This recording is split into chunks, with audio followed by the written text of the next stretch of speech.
Chers amis, après avoir médité le mystère de l'agonie de Jésus à Gethsémani, nous allons maintenant, dans ce deuxième mystère douloureux, le suivre depuis son arrestation jusqu'à sa terrible flagellation.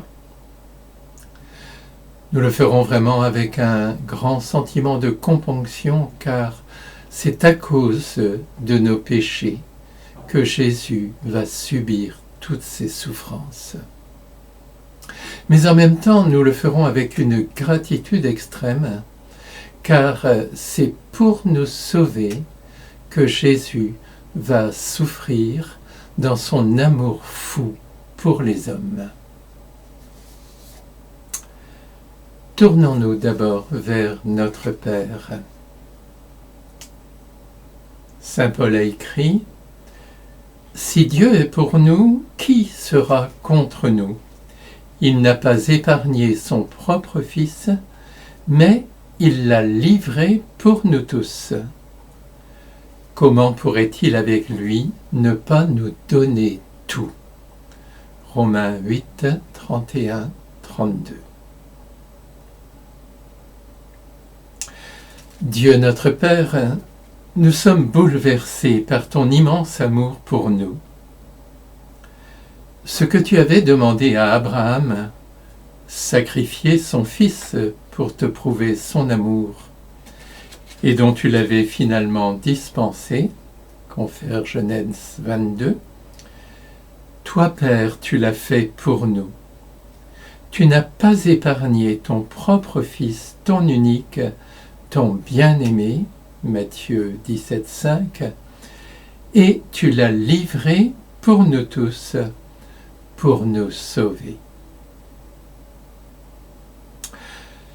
Lorsqu'un père de la terre voit son fils chéri souffrir et marcher vers la mort, il connaît une terrible angoisse, peut-être de la révolte, et en même temps, il a un amour tel qu'il voudrait sauver son fils, si possible en prenant sa place. Toi, Père Saint, tu n'as connu ni angoisse ni révolte, car tu es Dieu.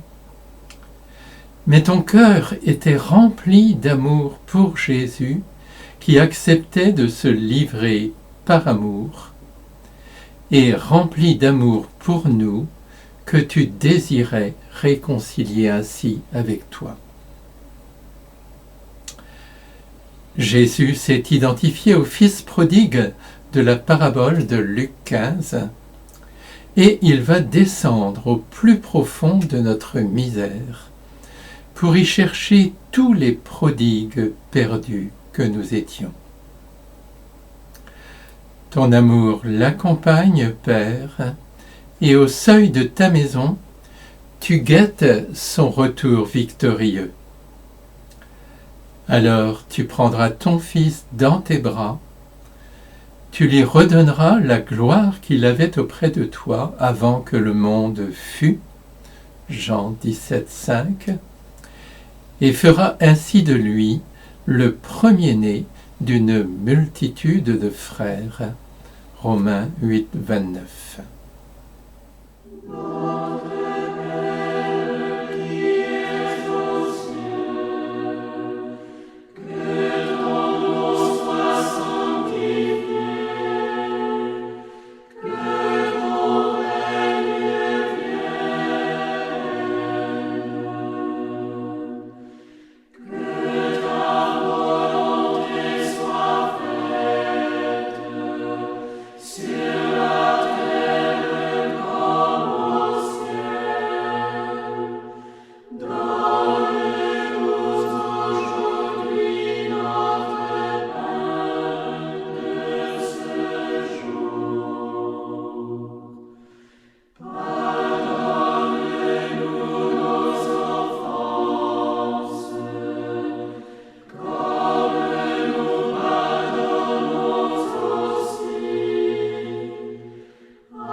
la trahison de Judas. L'Évangile raconte, Jésus parlait encore lorsque Judas, l'un des 12, arriva, et avec lui une grande foule armée d'épées et de bâtons, envoyés par les grands prêtres et les anciens du peuple. Celui qui le livrait leur avait donné un signe, « Celui que j'embrasserai, c'est lui, arrêtez-le. » Aussitôt, s'approchant de Jésus, il lui dit, « Salut, Rabbi !» et il l'embrassa. Jésus lui dit, « Compagnon, ce que tu es venu faire, fais-le. » Matthieu 26, 47, 50. Et Luc nous rapporte que Jésus dit aussi, « Judas, c'est par un baiser que tu livres le Fils de l'homme » Luc 22, 48.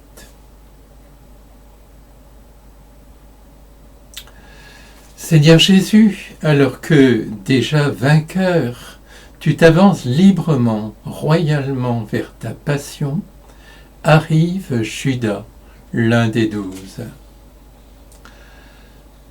Certes, tu savais qu'il te trahirait, et tu l'as annoncé. Confère Jean 13, 21, 30. Néanmoins, tu es troublé intérieurement, Jean 13, 21, car cette trahison est pour toi une véritable crucifixion morale. Comment Judas en est-il arrivé là? Tu l'avais choisi pour ses qualités, mais c'était un zélote. Il attendait un Messie qui libérerait Israël des Romains. Tant que tu accomplissais, Jésus, des signes éclatants, il t'a suivi. Mais il ne comprenait pas la dimension spirituelle de ta mission. Et il y avait en lui une grosse faille, il aimait l'argent. Comme tu lui avais confié la bourse, il puisait dans les caisses. C'était un voleur, écrit Saint Jean, en Jean 12, 6. Entre Dieu et l'argent, il penchait vers le second, confère Matthieu 6, 24. Lorsqu'il est allé voir les grands prêtres et leur a dit « Que voulez-vous me donner et je vous le livrerai ?» Ceux-ci lui fixèrent 30 pièces d'argent. Matthieu 26, 15. Judas a abordé le dernier repas dans ses dispositions pécheresses, amertume, défiance, rancune, trahison. Et lorsque Jésus, tu as mis en lumière ses sentiments, il a choisi les ténèbres et Satan est entré en lui, nous dit Jean en 13, 27. Judas est devenu, comme dit saint Paul, esclave du désordre qui conduit à la révolte contre Dieu, en Romains 6, 19.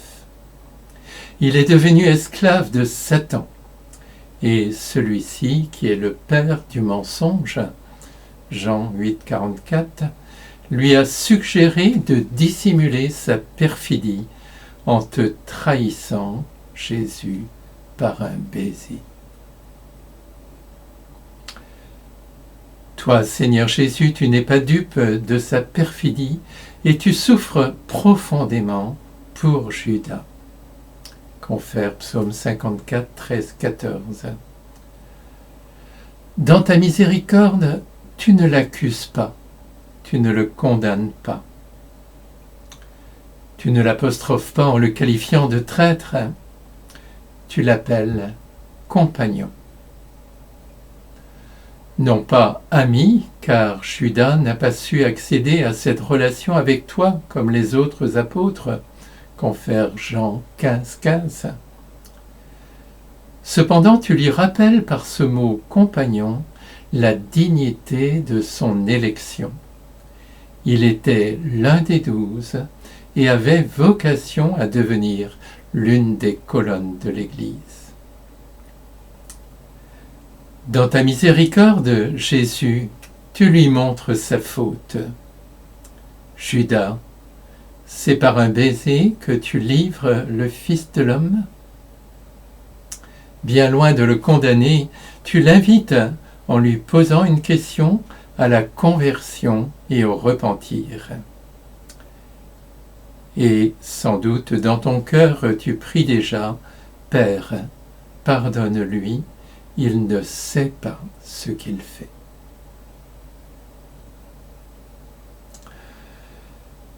Seigneur Jésus, nous te prions pour la conversion des gens cupides et avares, des riches égoïstes, confère Jacques 5:1-6, de tous ceux qui, par amour de l'argent, commettent des crimes qui conduisent les hommes dans la ruine et la perdition, comme a dit Paul en 1 Timothée 6:9-10.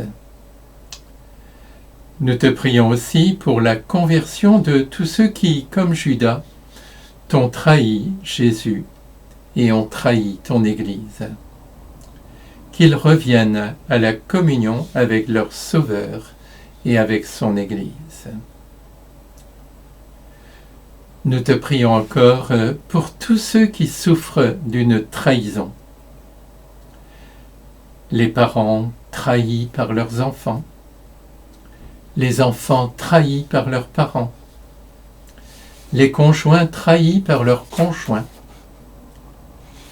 les amis trahis par un ami. Tous ceux qui sont victimes de trahison dans la vie sociale et professionnelle. Jésus, toi qui as été trahi, soutiens-les dans leur épreuve et donne-leur la grâce de pardonner comme toi. Je vous salue Marie,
Jésus est maintenant arrêté, traité comme un esclave et comme un bandit.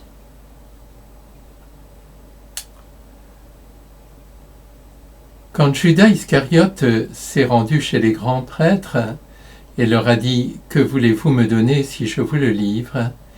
ils lui remirent 30 pièces d'argent, le prix d'un esclave. Matthieu 26, 14, 15. Après que Judas eut donné un baiser à Jésus, ils s'approchèrent et mirent la main sur Jésus et l'arrêtèrent. Matthieu 26, 50. À ce moment-là, Jésus dit aux foules, « Suis-je donc un bandit pour que vous soyez venus vous saisir de moi avec des épées et des bâtons ?» Matthieu 26, 55.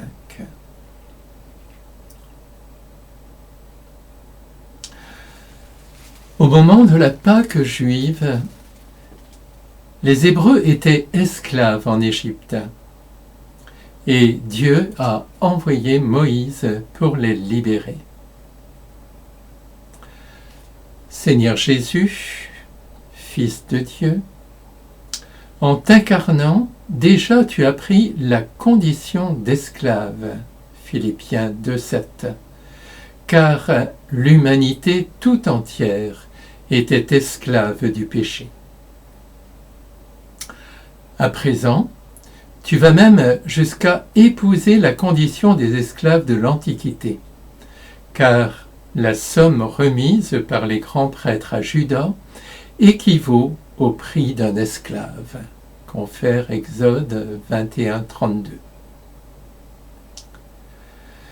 Mais après t'être offert en rançon pour la multitude, tu libéreras de l'esclavage du péché ceux qui croiront en toi et qui, par le baptême, recevront la liberté des enfants de Dieu. Confère Romains 6, 15, 23. Seigneur Jésus, toi qui, peu de jours auparavant, as été accueilli solennellement à Jérusalem comme le roi Messie, confère Matthieu 21, tu es traité maintenant comme un bandit. Tu seras d'ailleurs crucifié entre deux bandits, confère Luc 23, 32, 33. Il est vrai que toi, l'innocent, tu t'es chargé à Gethsémani de tous les péchés du monde. C'est pourquoi tu acceptes de subir le supplice infamant des esclaves et des bandits, la crucifixion. Mais ta souffrance, offerte en expiation de nos péchés, va permettre à tous les bandits, à tous les pécheurs de la terre qui se convertiront, de recevoir le pardon du Père et de retrouver ainsi leur dignité de fils bien-aimés.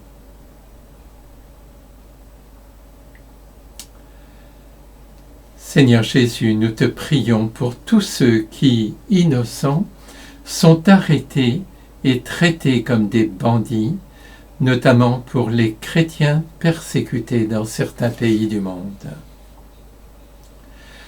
Nous te prions aussi pour tous ceux qui sont traités comme des esclaves, esclaves domestiques, esclaves au travail, esclaves sexuels, etc. Qu'ils retrouvent la liberté et leur dignité, nous t'en supplions. Ils sont des millions dans le monde, qu'ils retrouvent la liberté et leur dignité, nous t'en supplions.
Jésus arrêté, tous ses disciples l'abandonnent.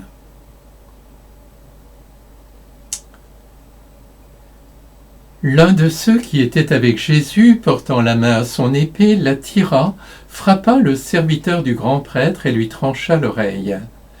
Alors Jésus lui dit, « Rentre ton épée, car tous ceux qui prennent l'épée périront par l'épée. Matthieu 26, 51, 52. Alors, tous les disciples l'abandonnèrent et s'enfuirent.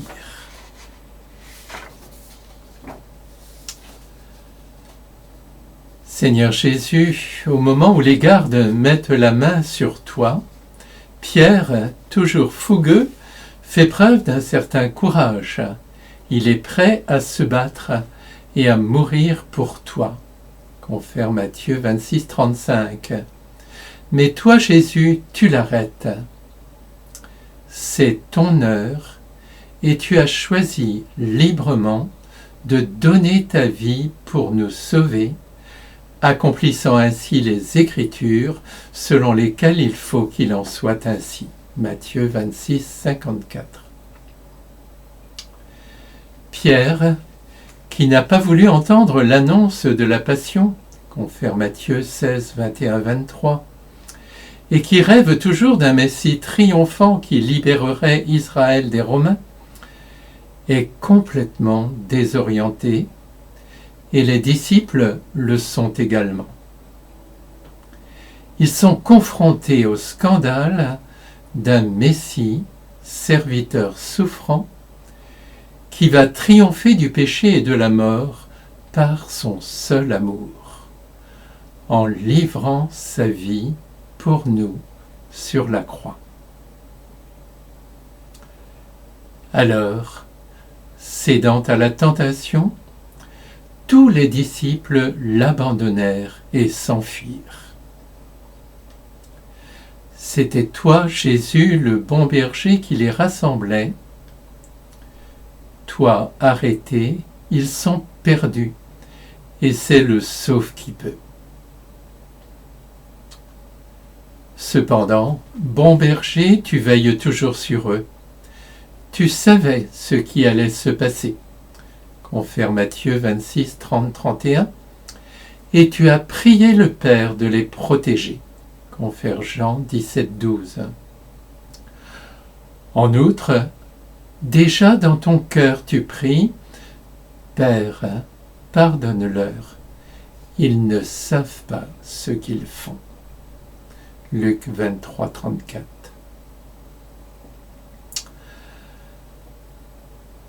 Père très bon, nous te prions pour tous les disciples qui, aujourd'hui comme hier, abandonnent Jésus devant le scandale de la croix, du mal et de la souffrance.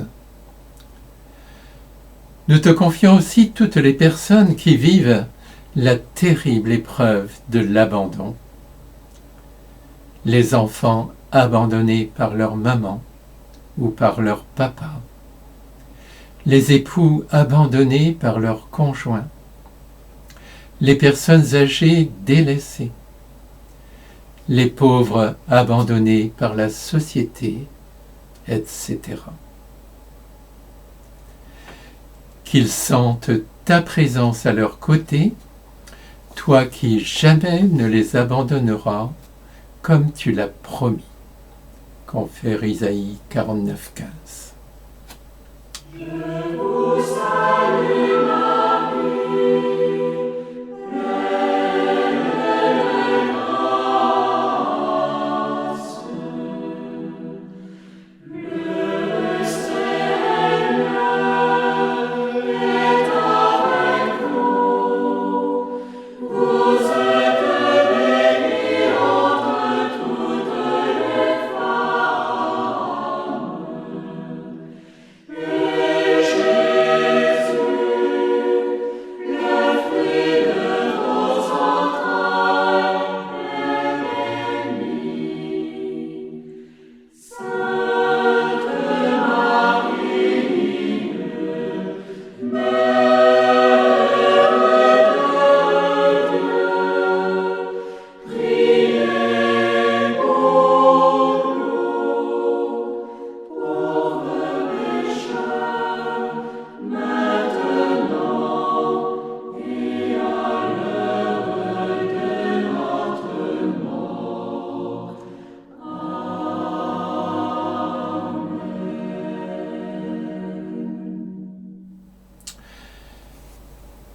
Jésus est conduit devant le grand prêtre et le Sanhédrin, où il va être jugé de façon tout à fait inique.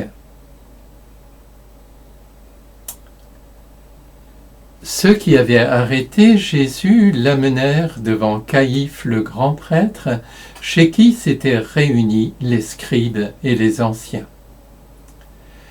Les grands prêtres et tout le Conseil suprême cherchaient un faux témoignage contre Jésus pour le faire mettre à mort. Mais Jésus gardait le silence. Le grand prêtre lui dit: « Je t'adjure par le Dieu vivant de nous dire si c'est toi qui es le Christ, le Fils de Dieu. » Jésus lui répond: « C'est toi-même qui l'as dit. En tout cas, je vous le déclare, désormais, vous verrez le Fils de l'homme siéger à la droite du Tout-Puissant et venir sur les nuées du ciel. » Alors le grand prêtre déchira ses vêtements en disant: « Il a blasphémé, pourquoi nous faut-il encore des témoins? Vous venez d'entendre le blasphème, quel est votre avis? » Ils répondirent: « Il mérite la mort. » Matthieu 26, 57 à 66. Seigneur Jésus, te voici devant le grand prêtre, l'homme le plus important de la société juive. C'est l'homme du temple, lui seul peut entrer une fois par an dans le Saint des Saints et prononcer le nom divin. Il est chargé de garder la loi et de préparer la venue du Messie. Intermédiaire entre Dieu et le peuple, il offre au nom de celui-ci des sacrifices, en particulier pour le pardon des péchés, confère Hébreux 5, 1, 4. Le drame, c'est qu'ici, le grand prêtre n'a pas cru en toi. Il n'a pas su, ni voulu, reconnaître en toi le Messie annoncé par les prophètes.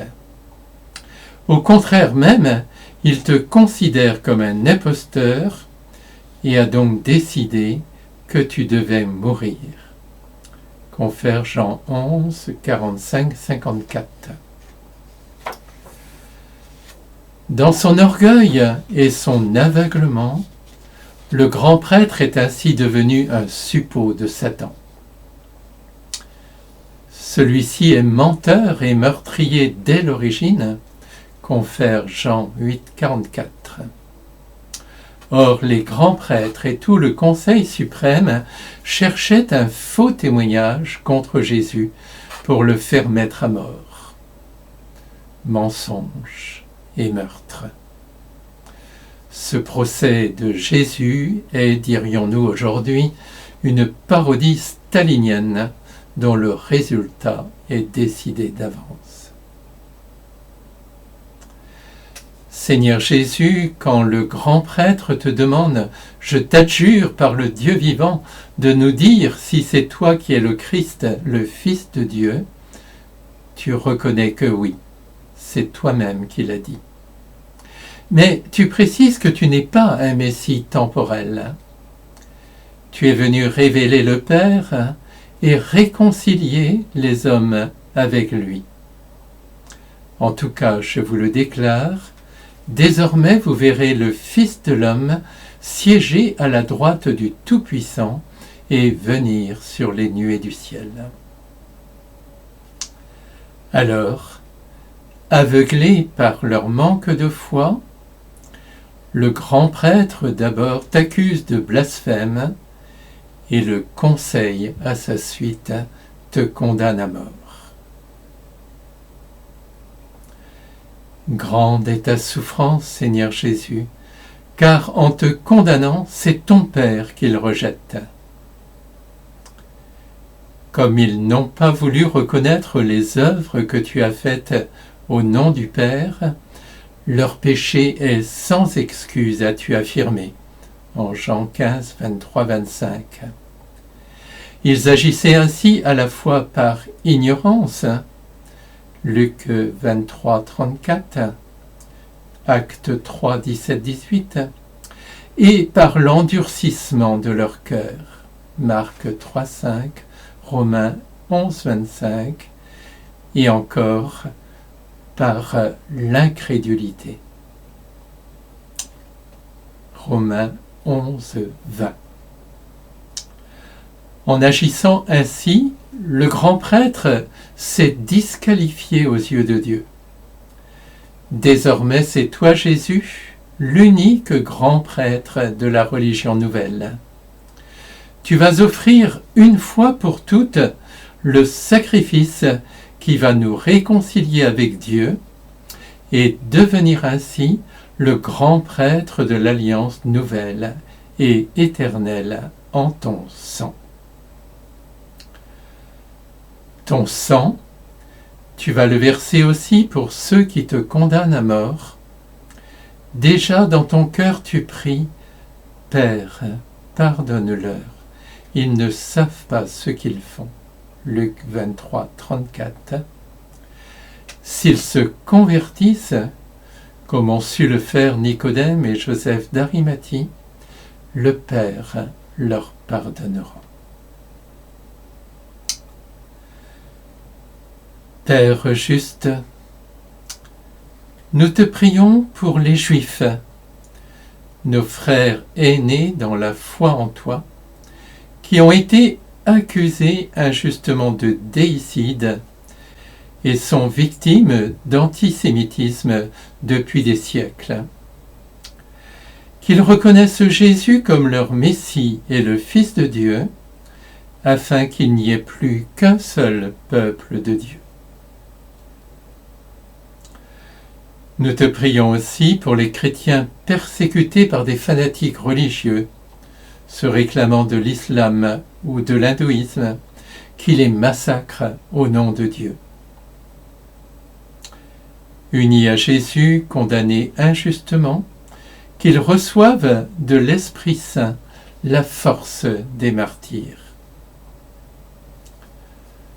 Nous te prions aussi pour tous ceux qui sont accusés injustement et condamnés dans l'Église, dans les familles et dans la société, qu'ils expérimentent ta miséricorde qui ne juge pas, Seigneur, qui relève et qui rend à chacun sa dignité.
Les hommes qui gardaient Jésus se moquaient de lui et le rouaient de coups. Ils lui avaient voilé le visage et ils l'interrogeaient « Fais le prophète, qui est-ce qui t'a frappé ?» Et ils proféraient contre lui beaucoup d'autres blasphèmes. Luc 22, 63-65. Seigneur Jésus, te voici comme Abel le juste frappé par Caïn, confère Genèse 4.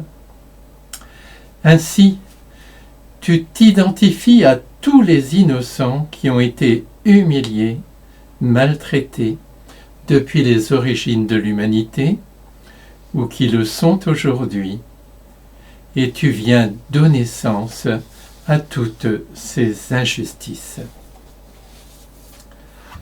Pour les gardes, tu n'es plus un être humain comme eux.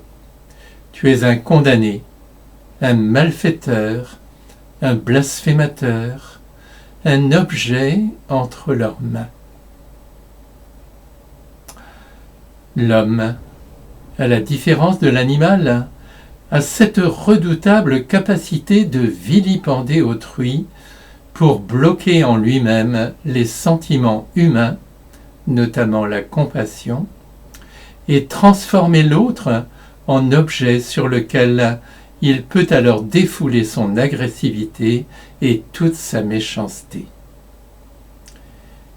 Il est bien secondé en cela par Satan qui se déchaîne à travers lui. Seigneur Jésus, les gardes commencent à te faire souffrir de toutes les manières. Physiquement, ils te rouaient de coups. Moralement, ils se moquaient de toi. Et surtout spirituellement, ils proféraient contre toi beaucoup d'autres blasphèmes. Or toi, Jésus, comme le serviteur souffrant, tu te tais. Isaïe écrit, maltraité, il s'humilie, il n'ouvre pas la bouche.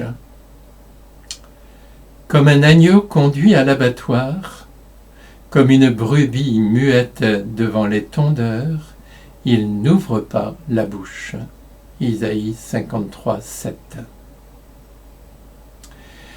Et Saint Pierre, qui a peut-être été témoin de la scène, ajoute « Insulté, il ne rendait pas l'insulte, dans la souffrance, il ne menaçait pas, mais il s'abandonnait à celui qui juge avec justice. » 1 Pierre 2, 23. Luc souligne un détail significatif, il lui avait voilé le visage. Cela permet aux gardes de te narguer, Jésus, fais le prophète, qui est-ce qui t'a frappé ?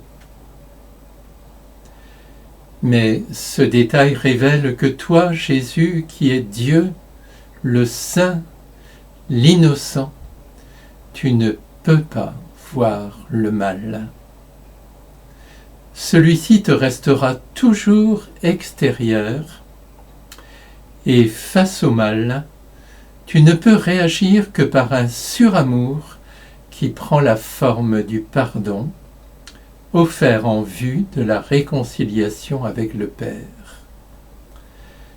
Devant les gardes, tu ne dis rien, mais tu offres tes souffrances pour eux et intérieurement tu pries déjà « Père, pardonne-leur, ils ne savent pas ce qu'ils font. » Luc 23, 34.